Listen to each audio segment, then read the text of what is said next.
மற்றும் ஆசிரியர்களாக உண்மையிலே நான் நினைச்சு பார்க்கும்போது பெருமையா இருக்கு. அதனாலதான் சொல்றேன், நீங்க இந்த பள்ளிக்கூடத்துல படிக்கிறதுல உங்களுக்கு சந்தோஷம் சொல்லும்போது எனக்கு சந்தோஷம். இந்த ஆசிரியர்கள் மத்தியில நீங்க படிக்கிறது உண்மையா இல்லையா? எப்பா சந்தோஷமா நினைக்கிறீங்களா? நான் நினைக்கிறேன். எங்களுக்கெல்லாம் அப்படி ஒரு வாத்தியார் இல்லை, ஒரு டீச்சர் இல்லை. அதனால ஏதாவது ஒரு வேலைக்கு வந்துட்டோம்னா என்னதான் நான் நினைக்கிறேன். உண்மையிலேயே விளையாட்டு சொல்ல படித்தேன், நாங்களும் படித்தேன். ஆனால் இந்த அளவுக்கு நான் படிக்கல. நான் இந்த அளவுக்கு ஆசிரியர்கள்லாம் சொல்லிக் கொடுத்தாங்களா அப்படின்னாங்க. இந்த ப்ராக்டிக்கலாக சொல்லிக் கொடுக்குறேன். சொல்லிக் கொடுத்தாங்க, ப்ராக்டிக்கலாக சொல்லிக் கொடுக்குறேன். சரி, அது வரைக்கும் சந்தோஷம். இது அடுத்து ஊழல்லாம் என்ன? நீங்களே சொல்லுங்க, பெரிய பிள்ளை சொல்லுங்கப்பா. ஊழல்னா என்ன? லஞ்சம். சரி, லஞ்சம்னா என்ன?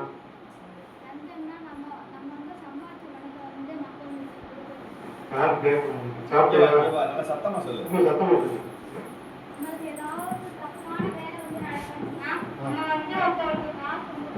தப்பான வேலைன்னா என்ன வேலை? தப்பான வேலை இருக்காமா? என்ன அடிக்கணும்னா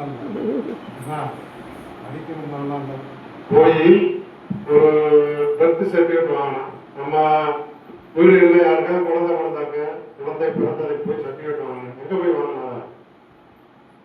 முனிசிபல் ஆஃபீஸ்ல வாங்கணும், அப்படி பஞ்சாயத்து ஆஃபீஸ்ல வாங்கணும், இல்லை தாலுக்கா ஆஃபீஸ்ல நம்ம போய் சர்டிஃபிகேட் வாங்கணும். பிறந்துட்டாலும் வாங்கணும், இறந்துட்டாலும் வாங்கணும். சர்டிஃபிகேட்டு வாங்கணும். பிறந்ததுலேருந்து 7 நாள், அதே போல இறந்ததுலேருந்து 7 நாளைக்குள்ள போய் பதியணும். எதுக்காக இந்த சர்டிஃபிகேட்லாம் வாங்கணும்னா, குடும்பத்தில் புதுசாக ஒரு ஆள் அவரே புரிஞ்சிருக்காரு அப்படிங்கிறதுக்கு வாங்கணும்.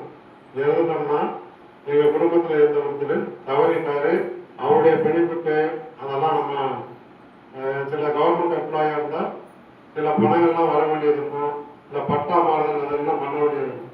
அதுக்கெல்லாம் அந்த டெத் சர்டிஃபிகேட்லாம் அவசியமாக இருக்கும்.